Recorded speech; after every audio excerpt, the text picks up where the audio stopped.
လမ်းဆမှာတော့ဘိန်းပေါက်နေတဲ့ယထာကြီးတစ်စင်းကိုစပြီးတော့တွေ့ရမှာပါအဲ့ဒီအချိန်မှာယထာမောင်သမားကအပြင်ကုန်ကောင်းထွက်ပြီးဖဲကြရင်မဖဲအကုန်သေးသွားလိမ့်မယ်လို့ဩပါတော့တယ်ဒါနဲ့ယထာလမ်းပေါ်ကလူတွေကလည်းအသက်လူပြီးပြေးကြတာပေါ့ဒါပေမဲ့မိခင်တအူးနဲ့သူမရဲ့ကလေးလေးကတော့တလန်းကြားမှာဘိန်းညက်ပြီးကြံခဲ့ပါတော့တယ်သူနဲ့လည်းဆလုံးအသက်ပြောက်တော့မဲ့အချိန်မှာပဲလူကြားတဲ့အန်စီဇုံမီတကောင်ရောက်လာပြီးယထာကြီးကိုလက်တစ်ဖက်တည်းနဲ့လဲတကူဓာလိုက်ပါတော့တယ်တစ်ဖက်မှာလည်းဇွန်ဘီရဲ့လက်ဒီးတန်ကြောင့်ယထာကြီးကတော့ပိတ်လိမ့်သွားပါလေရောပြီးတော့ဇွန်ဘီကအဲ့ဒီမိခင်ရှင်မှာဟီယိုတယောက်လိုရက်နေပါတယ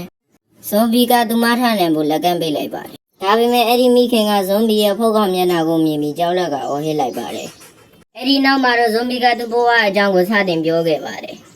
်သူ့နာမည်ကတော့ဇွန်ဘီပါဇွန်ဆိုတာကလည်းဇွန်ဘီဘီဆိုတာလည်းဇွန်ဘီသူကဘယ်တော့ကတည်ခဲ့တာလဲဘယ်တော့ကမွေးခဲ့တာလဲဆိုတာကိုဘာတစ်ခုမှမမှတ်မိပါဘူးသူသိတာဆိုလို့အိမ်မက်တစ်ခုပဲရှိပါတယ်အဲ့ဒါကတော့လူသားတွေနဲ့မိတ်ဆွေဖွဲ့ပြီးနေကျင်တာပါအခုလေလူတွေအများကြီးဘောလုံးကစားနေတဲ့ကွင်းနဲ့ကိုဂုံတော်ရေးလျင်တစီပြက်ကြလာတဲ့အချိန်ဒီမှာလူတွေလည်းကြောက်လက်တကြားနဲ့ပြေးလာကုန်ကြပြီးဒါကြီးတာငါတို့ဘောပြုတ်ကြလာလို့ကတော့လူသားဆန်းဝတ်တွေလို့ဖြစ်ကုန်လိမ့်မယ်ဆိုပြီးပြေးလွှားကြတော့ဇွန်ဘီပေါ်လာပြီးအဲ့ဒီလျင်ကြီးကိုထိမ့်ပေးပြီးအဲ့ဒါတွေမကဘူးအစာအုပ်တစ်ခုလုံးမီးလောင်နေတဲ့အချိန်မှာမီးတဲ့ကိုခုံဝင်သွားပြီးအစာအုပ်ထဲမှာပိတ်မိနေတဲ့ကလေးတွေအကုန်လုံးကိုတယောက်တည်းနဲ့ကဲထုတ်လာခဲ့တယ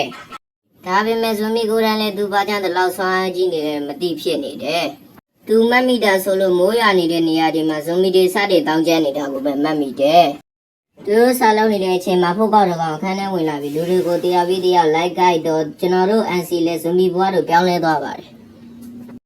်အစာပိုင်းမှာတော့သူကလည်းအခြားဖုတ်ကောင်တွေလိုပဲလူသားတွေကိုလိုက်ကြိုက်ဖို့ပဲတည်းရဲ့တာမန်ဇွန်မီတကောင်ပေါ့ဒါပေမဲ့ဒီနေ့မှာတော့ဘယ်ကနေရောက်လာမယ်မသိရဲ့လူသက်စုကတနတ်တွေနဲ့ဘုံတွေပါတဲလာပြီးဖုတ်ကောင်တွေကိုအညိုးသေးကြီးနဲ့အမဲလိုက်ပါတော့တယ်ဒါနဲ့မကသေးဘူးဗျဒီလူတွေကဖုတ်ကောင်တွေကိုလောင်းစားလို့သုံးချကြတာဗျဖုတ်ကောင်တွေရှိမှအသားတွေကိုချိန်ဆွဲပြီးဆက်ရဲ့ပတ်လန်းပေါ်မှာပြေးခိုင်းပြီးလျှက်စစ်တာထုတ်လာကြတာပေါ့ဇွန်မီကတော့လူတွေကဘာကြောင့်ဇွန်မီတွေကိုလိုက်တက်နေတာလဲဇွန်မီတွေကလူတွေကိုဘာကြောင့်လိုက်တိုက်နေရတာနားမလည်နိုင်ခဲ့ပါဘူးဒါပေမဲ့သူကိုယ်တိုင်လည်းအသက်ရှင်ဖို့လူတွေလိုပြောင်းလဲပြစ်မယ်လို့ဆုံးဖြတ်ချက်ချခဲ့ပါတယ်ဒါနဲ့ဂျင်းစော်ပြီးကြွက်သားတွေနဲ့လူကောင်းကြီးဖြစ်အောင်အပြင်းနဲ့လေ့ကျင့်ပါတော့တယ်ဇွန်မီဘွားကနေလွတ်မြောက်အောင်အသားစားတာကိုရက်လိုက်ပြီးပရိုတင်းမုတ်တွေတောက်ပြီးတော့3ရက်မှတစ်ခါအစားစားတကယ် perfect ဂျင်းဘွားကြီးဖြစ်လာပြီးနေရောညမှာအပြင်းနဲ့လေ့ကျင့်ကန်လုပ်ခဲ့တာကြောင့်တနေ့မှသူကအတော်ဆုံးနဲ့အတန်မှဆုံးဘရင်တစုဖြစ်လာပါတော့တယ်ဒီနေ့မှာတော့ဇွန်ဘီကအိမ်မှုကိစ္စတွေလုပ်နေတော့အစားအစာတွေကုန်နေတာကိုတီးလိုက်လို့ဈေးဝယ်ထွက်ဖို့ပြင်ဆင်ပါတော့တယ်သူစူပါမားကတ်မှာဈေးဝယ်နေတော့အယောင်းဝင်ထဲမှာလေးကရှင်ဒီမျက်နှာဖုံးဝယ်ထားကကြားလာပြီးတရက်လောက်ရှင်းအောင်လေးပြပါလားလို့မေးတော့ဇွန်ဘီကဒါမျက်နှာဖုံးမဟုတ်ဘူးလို့ပဲပြန်ပြောခဲ့ပါတယ်ဒါနဲ့ကားပေါ်ကိုပြည်စည်းတင်နေတဲ့လူတွေကိုတွေ့တော့စိတ်ကောင်းရှိတဲ့ဇွန်ဘီကပြုတ်ပြုတ်လေးနဲ့တွားကူညီခဲ့ပါတယ်အဲ့ဒီအချိန်မှာပဲလူတစုကဇွန်ဘီကိုချောင်းကြည့်နေပြီးသူတို့ရဲ့ရည်ရွယ်ချက်ကတော့ဇွန်ဘီရဲ့မျက်နှာကိုမြင်မှုကျင်လို့ပါအဲ့ဒီအချိန်မှာဇွန်ဘီကကြောင်ညာတစ်ခုကိုကြည့်ပြီးစိတ်မကောင်းဖြစ်သွားပါတယ်အဲ့ဒါကတော့သူ့ရဲ့တပည့်ကအက်စတိုလုံးအမြင့်ဆုံးအဆင့်ဝင်ရန်ထုတ်ကန်ထားရတာပါကင်မရာသမားကဆရာဒီကောင်ကလေရင်ကြီးကိုတော့မနိုင်တာဟုတ်လို့လားလို့မေးလိုက်တော့မှန်ပြောင်းနေကြည့်နေတဲ့သူ့ဆရာကမင်းကလည်းသူ့ရုပ်အစ်စ်ကိုမြင်နိုင်ရင်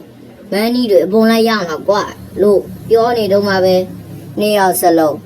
းမျက်လုံးပြူသွားပါတော့တယ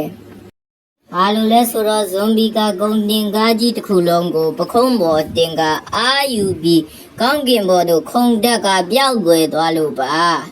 ဇွန်ဘီခုံလိုက်တာအာကာသအထဲဒီကိုရောက်ရှိသွားပါတယ်နာဆာကလည်းကားကြီးကိုကြည့်ပြီးဒါဘယ်လိုမျိုးအာကာသယဉ်လဲလို့တွေးနေပါတယ်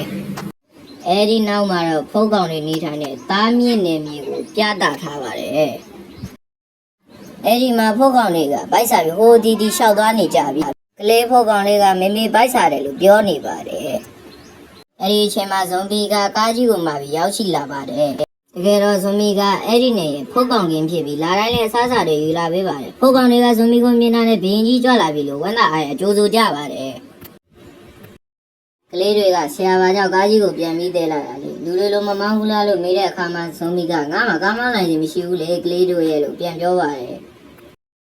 ဇွန်ဘီကသူ့ရဲ့လက်ဝက်ချက်ကိုပြောပြလာပါတယ်သူကလူသားတွေရဲ့အကြီးနဲ့ဝေးရဲ့နေရာမှာဒီနေရာလေးကိုအပိုင်နေနေတာပါအဓိကသူ့ရဲ့ဖုတ်ကောင်အေးလေးတွေဖြစ်လာဖို့ပြေးပေးချင်တာပါအရင်လိုလူသားတွေရဲ့အသားကိုမစားရတော့ပဲကျဲဥတွေနဲ့ပြိုတင်းတွေပဲကြွေပြောင်းလဲပေးနေတာပါအဲ့ဒီနောက်မှာတော့ဇွန်ဘီကဖုတ်ကောင်လေးတစ်ကောင်ကိုကျန်တဲ့ဖုတ်ကောင်တွေဘယ်ရောက်သွားကြတာလဲလို့မေးတော့ ဖိုးကောင်လေးကဖိုးကောင်နေအကုန်လုံးဟိုတယ်ရဲ့ခမ်းမဆောင်ထဲမှာရှိနေကြတယ်လို့ပြောလိုက်ပါတယ်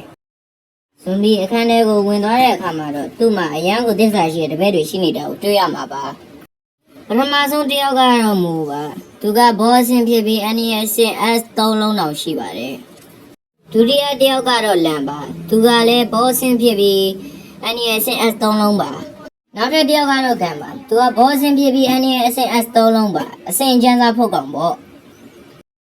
နောက်ထပ်တစ်ယောက်ကတော့ကူပါသူကဘောအဆင်ဖြစ်ပြီးအန်နီရဲ့အဆင့် S3 လုံးပါပဲနောက်တစ်ယောက်ကတော့ဆမ်မွမ်ပေါ့သူကလည်းဘောအဆင်ပါပဲအန်နီရဲ့အဆင့် S3 လုံးပါပဲသူကတော့ရှောင်းဟိုင်းပေါ့သူလည်းဘောအဆင်ပါပဲအန်နီရဲ့အဆင့် S3 လုံးကောင်နေကြီးပါပဲသူတို့ကဇွန်ဘီရတော့ဆိုအသက်ပါပေးဖို့နဲ့တပည့်တွေပေါ့ဇွန်ဘီကကိုမင်းကလူသားတွေစီမှာဝရမ်းထုတ်ခံထားရပြန်ပြီလို့ပြောလိုက်တော့ခုကကျွန်တော်လူသားတွေကိုမြင်တာနဲ့ကျွန်တော်ခဏကိုထိမ့်မရဖြစ်သွားတာလို့ဝန်ခံပါတယ်ဇွန်ဘီကခေါင်းဆောက်တရားလိုထိုင်နေချိန်မှာဘလက်ကြီးကကျွန်တော်တို့ဒီလိုမျိုးလူသားတွေရန်ကနေဘလောက်ထိထွက်ပြေးနေရပါလဲအမေရဲ့စကန်တွေကိုရွှေ့နေရတာစိတ်ပြတ်ဖို့ကောင်းလာပြီလို့ညီးလာပါတယ်အဲဒီအချိန်မှာဆမ်မွန်က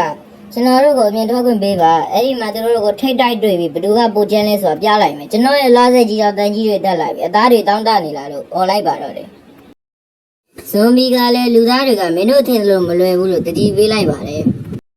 အဲ့ဒီအချိန်မှာပဲရဟန်းရင်ကြီးရဲ့အတန်ကိုကြားလိုက်ရပါတယ်ဆမ်မွန်ကဒါဘာတန်လဲလို့မေးလိုက်ပါတယ်အဲ့ဒီနောက်မှာတော့ပေါက်စီနှလုံးနဲ့ကောင်းမလေးတယောက်ကိုတွေ့ရမှာပါစစ်မှုပါနဲ့ဒါကဟိုတင်းဟိုအိုင်မပါပါဘူးဒါကတော့ episode 1နဲ့2လေးပါ episode 3မှာပြန်လဲတွေ့ဆုံကြပါမယ်ကျွန်တော်နာမည်ကတော့ Mikey ပါ like and subscribe လေးလုပ်ပေးကြပါဦး